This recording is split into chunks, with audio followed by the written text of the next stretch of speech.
Assalamualaikum warahmatullahi wabarakatuh. Waalaikumsalam warahmatullahi wabarakatuh. Innal hamdalillah nahmaduhu wa nasta'inuhu wa nastaghfiruhu wa na'udzu billahi min syururi anfusina wa min sayyiati a'malina may yahdihillahu fala mudilla lahu wa may yudlilhu fala hadiya lahu. Asyhadu an la ilaha illallah wahdahu la syarika lahu wa asyhadu anna Muhammadan abduhu wa rasuluhu la nabiyya ba'dah. Tentunya dan intinya orang senantiasa bersyukur kepada Allah Subhanahu wa taala. Kita masih begitu banyak diberikan nikmat, salah satu panjang umur. Kalau beberapa bulan yang lalu atau minggu yang kemarin-kemarin, mungkin saja di sebagian tempat belahan manapun itu mungkin mereka sudah tidak ada di dunia ini. Mereka mungkin sudah dipanggil oleh Allah, menghadap Allah, dan ini adalah kesempatan bagi kita untuk senantiasa berupaya semaksimal mungkin senantiasa bertakarruf kepada Allah Subhanahu wa taala, karena persoalan kematian kita tidak pernah tahu kapan itu dan dimanapun akan terjadi. Dalam Quran Allah mengatakan itu, wa mata di nafsu mata ribu gadat wa mata ribi ay abdi tamut. Seorang itu dia tidak pernah tahu besok dia bekerja apa. Walaupun sudah ada perencanaan, tapi besok dia tidak tahu dia mau kerja apa duluan.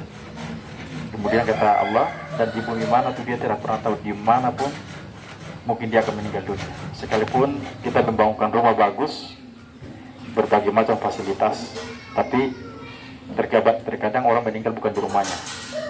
Ada meninggal di laut, di jalan, seperti itu. Salawat dan salam senantiasa marilah kita kirimkan kepada junjungan Nabi besar yang mulia Muhammad SAW, beserta keluarga beliau dan para sahabat-sahabat beliau radhiyallahu anhum ajma'in. Mudah-mudahan kita yang hadir di sini termasuk bagian daripada pengikut beliau dan para sahabat sampai hari kiamat. Amin ya rabbal alamin. Termasuk pada pelajaran berikutnya, sambungan masih bab tahara, tapi tentang masalah wudu. Persoalan wudu adalah persoalan sangat penting dalam ajaran agama kita. Pelajaran tidak pernah terlepas dari seorang mukmin, baik laki dan perempuan, untuk mendekatkan diri kepada Allah Subhanahu wa taala. Dan inilah kita akan mengetahui tentang keutamaan dan kewajiban dan sunnah dan makruh di dalam hukum berwudu. Ada 4 pelajaran dalam kitab ini. Yang pelajaran pertama adalah syariat wudu, kemudian dengan keutamaan berwudu. Syariat wudu adalah al-wudu'u masyru'un bil kitab wa sunnah. Jadi wudu itu disyariatkan di dalam kitab dan sunnah. Kitab dimaksud adalah Quran, dan sunnah dimaksud dengan adalah hadis Nabi sallallahu alaihi wasallam. Di dalam surah Al-Maidah ayat 6 Allah mengatakan, ya ayyuhalladzina amanu idza qumtum ilas sholati faghsilu wujuhakum wa aydiyakum ilal marafiq wa amsahu bi ru'usikum wa arjulakum ilal ka'bain. Wahai orang beriman, apabila nguni, ya, atau di sini kalau kayak bahasa Arab kuntum itu kalian, apabila nguni kalian orang semua ini, jika ingin mengerjakan sholat, fa'aksilu wujuhakum, hendaklah membasuh wajah, wa aydiyakum ilal marafiq, kemudian membasuh tangan sampai dengan siku, wa amsahu bi ru'usikum, ya, kemudian itu kita membasuh atau mengusap, ya, mengusap kepala mengusap kepala kalian, wa arjulakum ilal ka'bain, kemudian membasuh kaki sampai dengan kedua mata kaki. Itu surah Al-Maidah ayat 6. Kemudian dimaksud dengan hadis Nabi sallallahu alaihi wasallam perintah wudu, Nabi menegaskan begini, la tuqbalus sholatu ahadikum idza ahdatha hatta yatawadda. Jadi seorang mukmin, itu kata Nabi, Allah tidak akan pernah menerima salat salah seorang di antara ngoni kalian dan orang semua ini, idza ahdatha, jika dia terkena hadas, ya. Kita sudah bahas, ya, masalah hadas itu kemarin. Kalau pelajaran yang kemarin kita sudah jelaskan itu. Hadas hatta yatawadda, sampai dia berwudu baru dia sholat, baru Allah terima. Ini ada pernah teman dulu, dia tidak mengetahui konsep syariat, karena dia habis junub, mimpi basah, mimpi basah, dia wudu, dia tanpa mandi janabah, langsung ke orang sholat. Baru setelah sambung nggak ada cerita mau ditanggung dosa. Ya, artinya ngoni memahami, kemudian jadi imam. Jadi dia janabah, dia tidak mandi janabah, langsung diwudu saja, ya. langsung itu bisa mempengaruhi orang punya sholat batal. Dan nanti kita jelaskan masalah mandi lagi, tapi ini masalah wudhu. Ya. Yang berikutnya adalah keutamaan berwudhu. Nah, wudhu ini memiliki keutamaan ya ikhwah, teman-teman dimiliki oleh Allah Subhanahu Wa Taala. Wudhu ini memiliki keutamaan, diantaranya adalah percakapan Nabi Sallallahu Alaihi Wasallam dengan para sahabatnya. Kata Nabi kepada para sahabatnya pada waktu itu, ala adullukum ala ma yamhullahu bil khataya. Sahabatku, maukah saya tunjukkan kepada kalian sesuatu amalan atau perbuatan yang Allah dapat menghilangkan kesalahan-kesalahan kalian, wa yarfa'u bihi darajat. Dan amalan itu jika kalian mau dilakukan, maka Allah akan mengangkat kalian punya derajat. Lalu para sahabat mengatakan begini, bala ya Rasulullah, tentu kami mau. Kemudian kata Nabi mengatakan begitu, oke, kalau kalian mau begini, supaya Allah angkat kalian punya derajat, Allah menghapuskan kesalahan, kata Nabi, isbagul wudu'i ala makarihi wa kathratil khata' ilal masajid. Supaya ngoni penjara diangkat, berbaguslah ngoni punya wudu, sempurnakan ngoni punya wudu dari berbagai bentuk, dari kita punya dosa-dosa, ngoni punya dosa-dosa pada waktu itu ya, para sahabat Nabi. Nabi mengatakan demikian untuk para sahabat. Kemudian kata Nabi, wa kathratul khata', dan perbanyaklah langkah ilal masjid, menuju masjid. Maksudnya ini bagi kaum laki-laki, maksudnya berwudu memperbanyak langkah untuk menuju masjid. Sudah kalau berjamaah, perempuan wajib di rumah. Kalau mau di masjid boleh ya.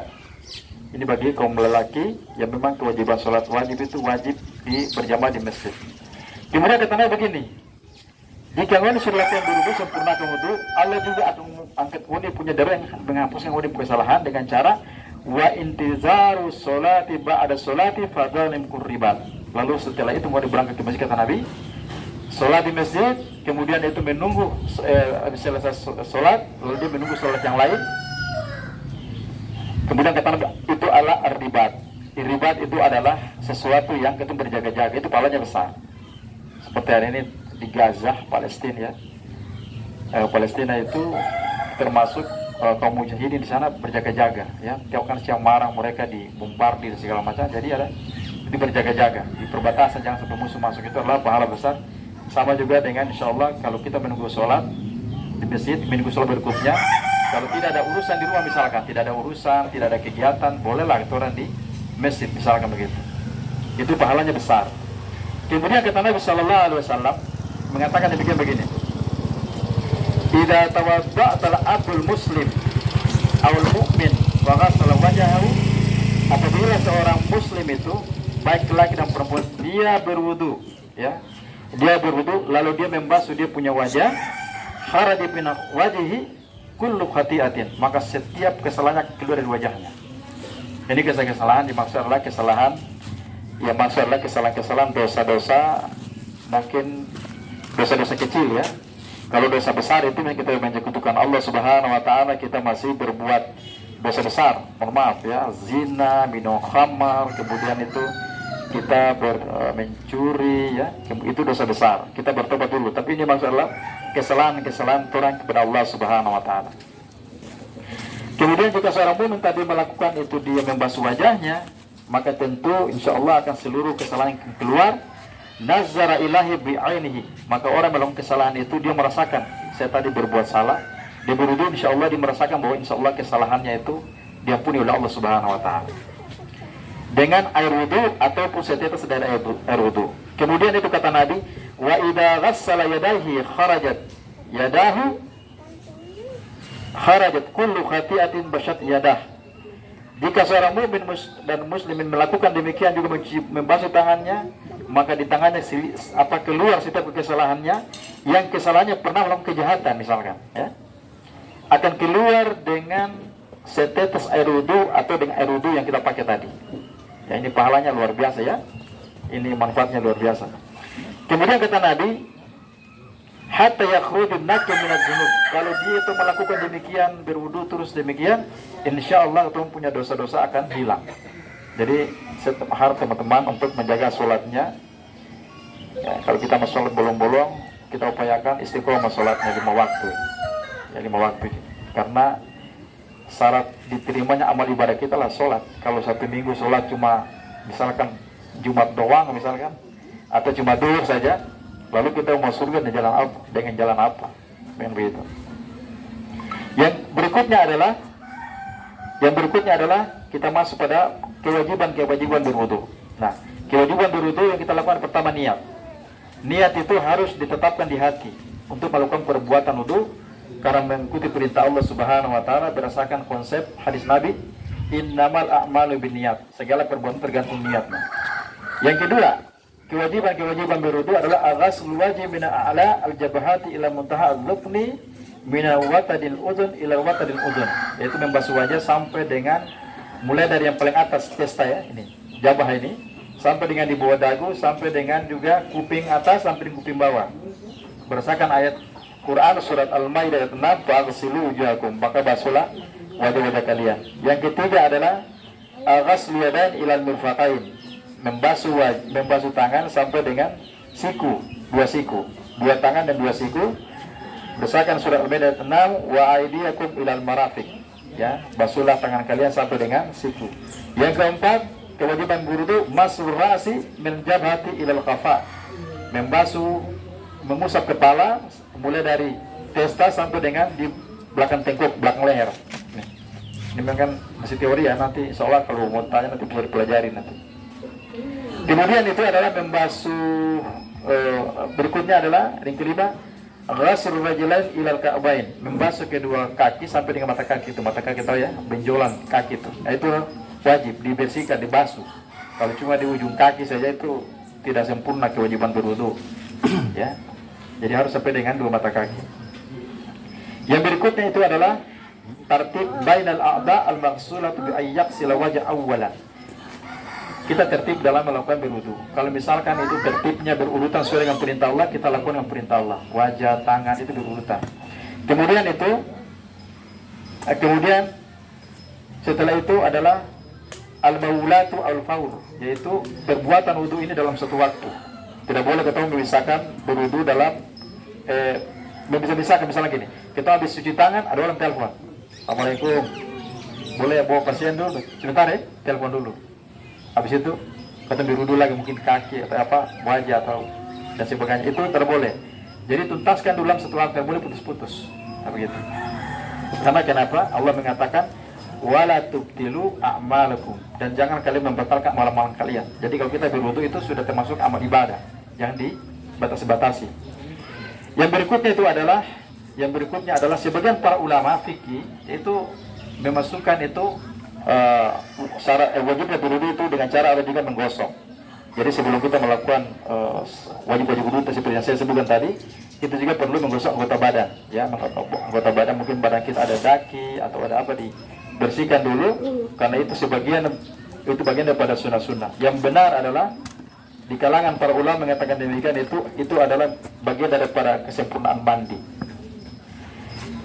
Yang berikutnya adalah sunnah-sunnah berwudu. Nah, ini sunnah-sunnah berwudu.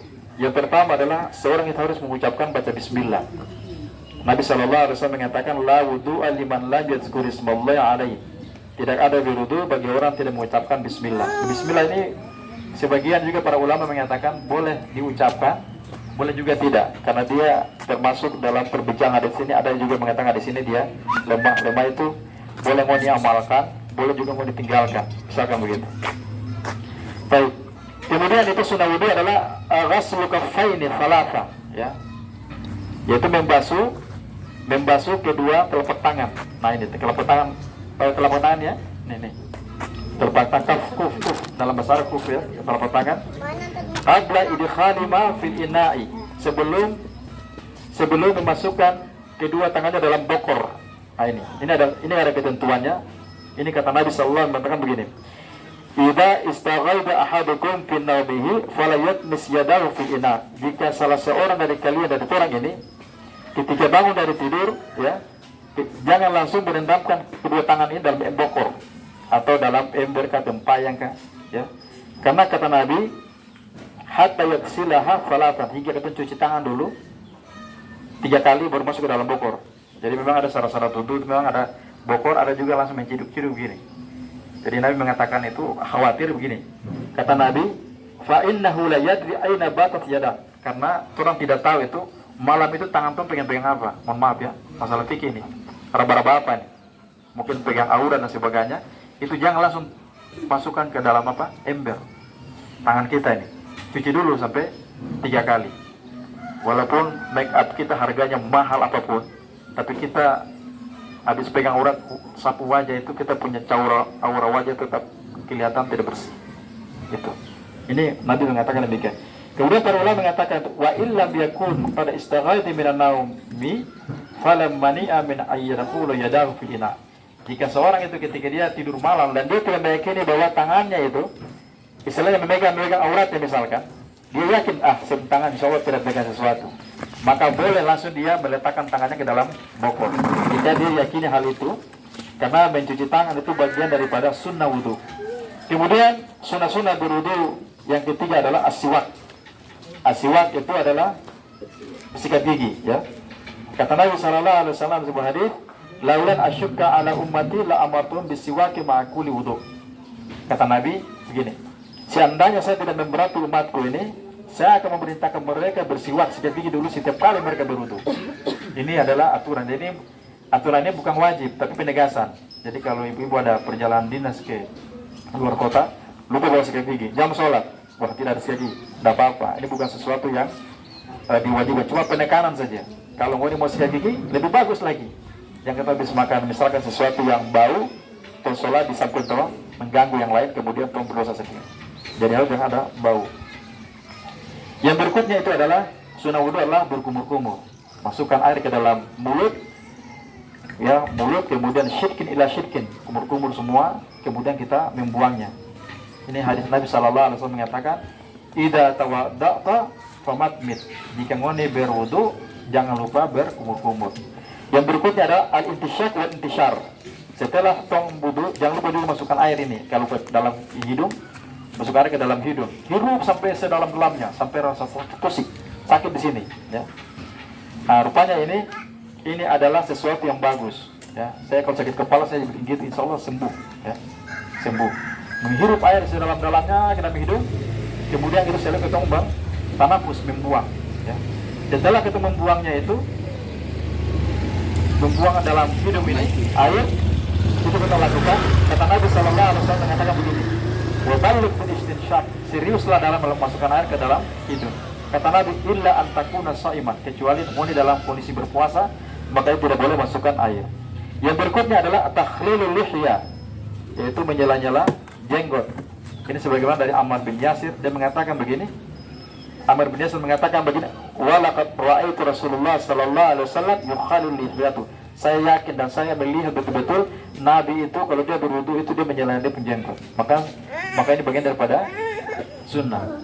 Yang berikutnya adalah al-ghusl salatan, membasuh anggota wudu itu 3 kali, ya. Kalau wajibnya cuma 1 kali, kalau sunat 3 kali. Nah, ini dilihat dari kondisi, jangan sampai kita antrian panjang, lalu kita menyempurnakan kita pengudu, sementara orang juga antri. Boleh kita lakukan 1 kali, remisi harus 3 kali. Kalau misalkan tidak ada antrian misalkan, boleh kita lakukan 3 kali untuk menyempurnakan wudu. Yang berikutnya adalah mengusap, ya, mengusap kuping dari mulai luar telinga sampai dengan dalam telinga. Tapi jangan sampai dalam telinga kok lulu berdarah, jangan terlalu berlebihan. Pelan-pelan saja, ya. Kemudian itu yang ke-9, takhlilu asabi'il yadain warajulain. Setiap kalau kita berwudu, sunah wudu, jangan lupa tuh kaki dan tangan-tangan ini di sela-sela kayak kaki ini air dimasukkan begitu di sela-sela, itu bagian daripada sunnah. Kata Nabi mengatakan, idza tawadda fa khallil asabi'a yadaika wa rajulaika. Jika berwudu jangan lupa, kata Nabi, menyela-nyela jari tangan dan kaki. Yang ke-10 adalah at-tayammum, selalu mendahulukan yang sebelah kanan, ya. Mendahulukan selalu yang sebelah kanan. Karena kenapa? Karena Aisyah radhiyallahu anha mengatakan begini. Aisyah siapa? Aisyah, istri Rasulullah sallallahu alaihi wasallam. Oke. Dia melihat Nabi begini. Saya melihat Nabi sallallahu alaihi wasallam setiap kali beliau berjalan itu mendahului kaki kanan. Kemudian itu mau pakai sandal, kaki kanannya. Semua mendahului kaki kanannya. Mendulang. Jadi harus dengan dengan yang kanan, ya. Kemudian itu yang berikutnya itu adalah Yang berikutnya adalah berikutnya setelah itu melakukan semua untuk berwudu tadi sunnah. Jangan lupa doa. Ada siapa doanya? Doa berwudu siapa belum? Doa berwudu adalah asyhadu an la ilaha illallah wahdahu la syarikalah wa asyhadu anna Muhammadan abduhu wa rasuluh. Terus Allahumma ja'alni minat tawabina wa ja'alni minal mutatahhirin. Nah, ini doa ini harus dihafal dan dipakai. Ini ada manfaatnya, ada fadilah. Kata Nabi mengatakan begini, man tawadda'a fahsanal wudu. Siapa berwudu lalu dia memperbagus, mempercantik wudunya, menyempurnakan wudunya. Kemudian kata Nabi, tsumma qala asyhadu an la ilaha illallah, lalu dia mengucapkan doa asyhadu an la ilaha illallah wahdahu la syarikalah, seterusnya tadi. Kemudian kata Nabi, futihat lahu abwabul jannah faman yudkhilu min ayyuha sa'a. Siapa yang baca doa tersebut, di hari kiamat nanti insyaallah Allah mempersiapkan 8 pintu surga. 8 pintu surga, dia masuk melalui alam arah mana saja yang dia suka. Saya cuma hanya membaca doa ini saja, ya. Masuk surga ini gampang-gampang saja, ya. Tidak berat. Cuma yang berat itu ketemu mengamalkan. Betul atau tidak? Betul. Hal yang mudah tapi memang sulit kita amalkan. Ini harus berdasarkan dengan ketentuan agama kita dan istiqomah kita. Sholat subuh itu 2 rakaat tapi berat, ya. Jujur saja, jujur begitu. Masuk WC harus kaki kiri, tapi kadang-kadang lupa juga, lupa. Doanya pun berat untuk dihafalkan. Tapi kalau lagu dangdut misalkan, wow, satu barisan penghafal kan begitu. Terakhir saya masuk dalam hukum makruh dalam berwudu ini. Makruh dalam berwudu, sesuatu makruh itu satu yang dibenci oleh Allah Subhanahu wa taala. Ini yang diperhatikan ini teman-teman. Wudu di tempat yang ada najis. Terboleh berwudu di tempat najis, ya. 5 yukhsha yatatayyara ilahi min najasa. Pokoknya kita khawatir jangan sampai ada najis itu berterbangan ke punya badan. Kalau kita punya kloset, kebanyakan rata-rata orang ini kan sudah ada kloset di situ, ada juga mandi di situ. Itu kita harus hati-hati. Kalau ada tempat wudu sendiri, lebih kita bikin tempat wudu sendiri. Karena persoalan orang buang buang kecil kan tidak teratur, ada di klosetnya, ada juga di tehel. Kemudian itu makruh dalam berwudu adalah menambah-nambah, ya. Kalau sudah 3 kali, jangan bikin 4, 5, 6 terboleh, jangan berlebihan. Kemudian kata Nabi mengatakan begini, man zada faqad asa'a wa zalama. Siapa yang menambah-nambah berwudu lebih-lebih itu 3 dibikin 10 sebenarnya, maka dia berbuat jahat atau berbuat zalim. Yang berikutnya, makruh dalam berwudu itu adalah al-israf fil ma', boros-boros dalam menggunakan air. Itu tidak boleh. Walaupun air kita banyak, upayakan juga latihan disiplin untuk cara tidak boros. Nah, supaya kita terbiasa dari mulai hemat air, kita juga menghemat kita punya tabungan gaji. Jangan sampai kita terbiasa boros air, katong berat gaji, tanggal muda misalkan gembira, tanggal tua pusing. Begitu, ya. Jadi harus latihan begitu.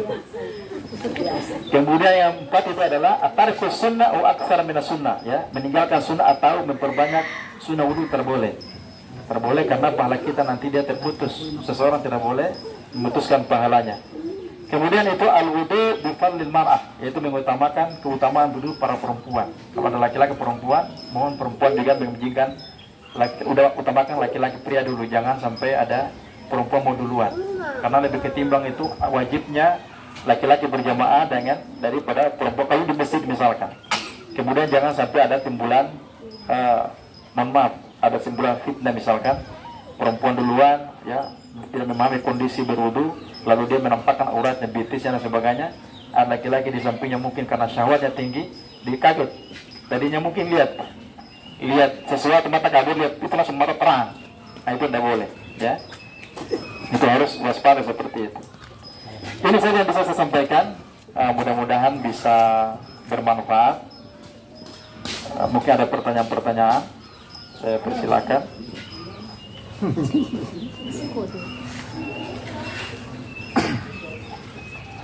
Yang bertanya silakan. Oke. Iya.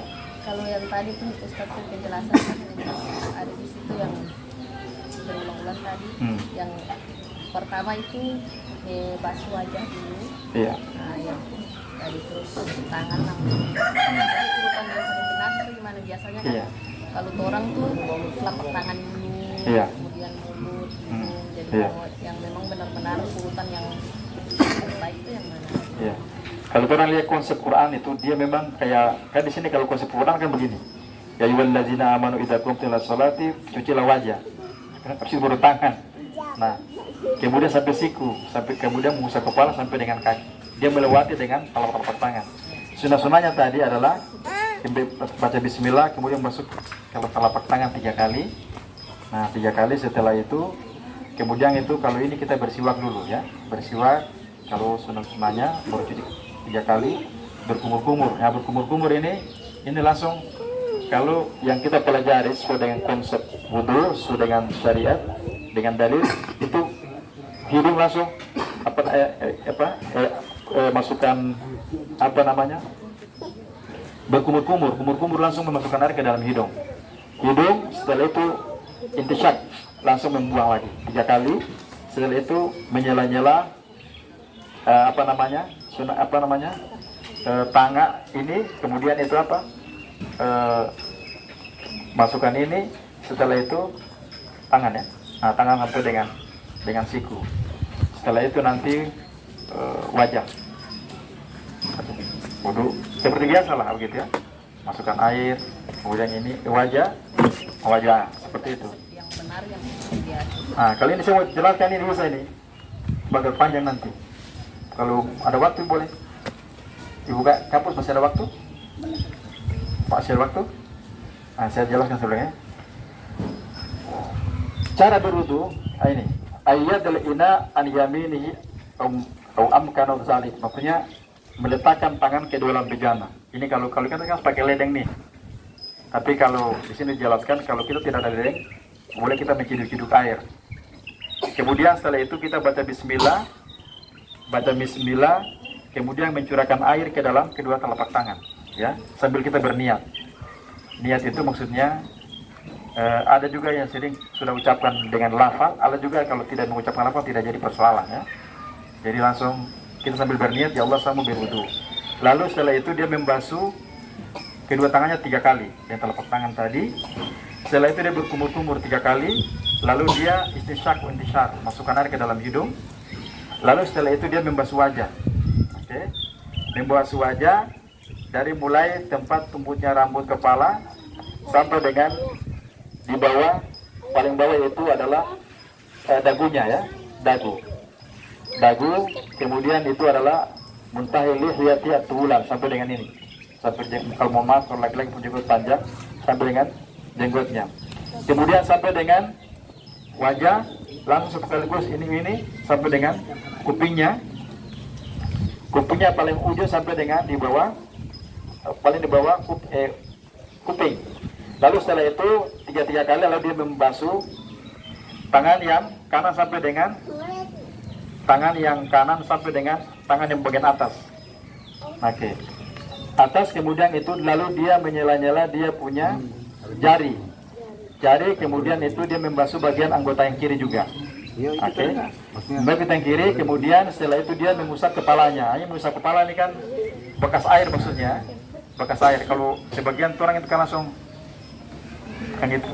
Tapi yang tadi itu disunahkan itu dari mulai sunnah ini dari sini sampai dengan sini, baru dibalikan lagi seperti itu. Nah, summa yamsahu rasu mashatan 1 kali, kemudian itu yabda'u bi muqaddirasihi, kemudian itu memulai dari kepalanya sampai menggeserkan tangannya itu sampai kepada ini pundak ya.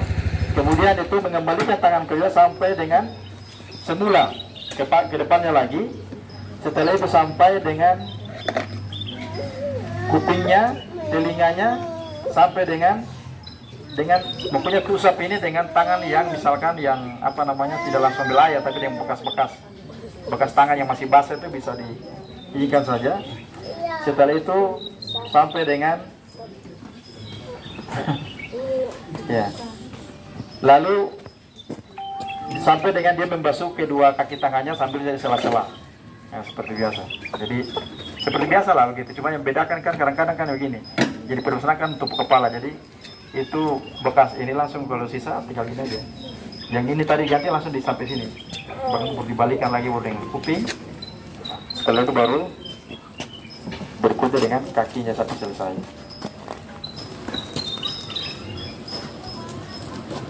Nah setelah selesai, jangan lupa tadi yang utama adalah doa tadi, karena doa itu adalah sangat berfaedah. Bisa dipahami Bu ya? Iya.